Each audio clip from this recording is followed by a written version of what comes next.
விஜய் ஆட்சி அமைக்க ஆதரிக்கப் போவது யார்? தமிழகத்தில் தொங்கு சட்டப்பேரவை அமையும் சூழல் உருவாகியுள்ள நிலையில் தமிழகத்தின் பல்வேறு கட்சிகளுடன் பேச்சுவார்த்தை நடத்தி அவர்களது ஆதரவை பெற விஜய் திட்டமிட்டுள்ளார். தமிழக சட்டப்பேரவை தேர்தலில் விஜயின் தாவேகா 108 இடங்களை கைப்பற்றி தனிப்பெரும் கட்சியாக உருவெடுத்துள்ளது. எனினும் ஆட்சி அமைக்க தேவையான பெரும்பான்மை பலமான 118 இடங்களை பெறாததால் தமிழகத்தில் தற்போது தொங்கு சட்டப்பேரவை அமையும் சூழல் உருவாகியுள்ளது. ஆட்சி அமைக்க இன்னும் 10 இடங்கள் தேவைப்படுவதால் கட்சிகளிடம் ஆதரவு கோருவது குறித்து கட்சி நிர்வாகிகளுடன் விஜய் தீவிர ஆலோசனையில் ஈடுபட்டுள்ளார். தற்போது தாவேகா முன்பு 2 வாய்ப்புகள் உள்ளன. ஒன்று அதிமுகவின் ஆதரவை கோருவது, மற்றொன்று திமுக கூட்டணி கட்சிகளின் ஆதரவை கோருவது.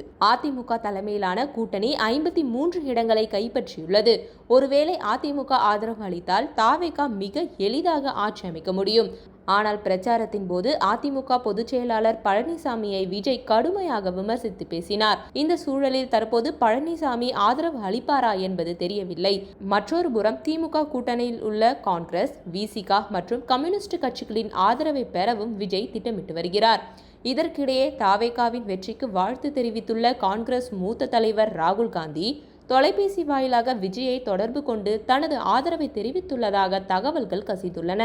காங்கிரஸ் மட்டுமின்றி திமுக கூட்டணியில் உள்ள விசிக, கம்யூனிஸ்ட் கட்சிகள் மற்றும் அதிமுக கூட்டணியில் உள்ள பாமக ஆகியவற்றுடனும் பேச்சுவார்த்தை நடத்த தாவேகா திட்டமிட்டுள்ளது.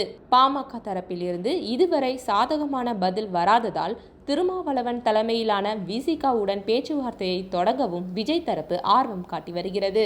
இந்திய கம்யூனிஸ்ட் மாநில செயலாளர் மு. வீரபாண்டியன் கூறும்போது, சமூக வலைதளங்களில் பேசிக்கொள்கிறார்களே தவிர அதிகாரப்பூர்வமாக தாவேகாவினர் எங்களை இதுவரை தொடர்பு கொள்ளவில்லை. அவ்வாறு தொடர்பு கொண்டு ஆதரவு அளிக்க கோரினாலும் அதை கட்சியின் மாநில குழு கூடித்தான் முடிவு செய்யும். ஜனநாயகத்தில் மக்கள் தீர்ப்புக்கு எப்போதுமே நாங்கள் மதிப்பளிப்போம் என்றார். மார்க்சிஸ்ட் கம்யூனிஸ்ட் மாநில செயலாளர் சண்முகம் கூறும்போது, ஆதரவு அளிக்குமாறு தாவேகா சார்பில் எந்த அழைப்பும் இதுவரை வரவில்லை.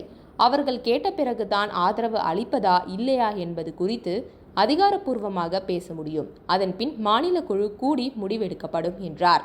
தமிழக காங்கிரஸ் மேலிட பொறுப்பாளர் கிரீஷ் சோடங்கர் கூறும்போது, தேர்தல் முடிவுகள் குறித்த அறிக்கையை காங்கிரஸ் கட்சி தலைவர்கள் ராகுல் காந்தி மற்றும் மல்லிகார்ஜுன கார்கே ஆகியோருக்கு அனுப்பியுள்ளேன். தமிழகத்தில் அடுத்த கட்டமாக என்ன செய்ய வேண்டும் என்பது குறித்து அவர்கள் கலந்தாலோசித்து முடிவு செய்வார்கள் என்றார்.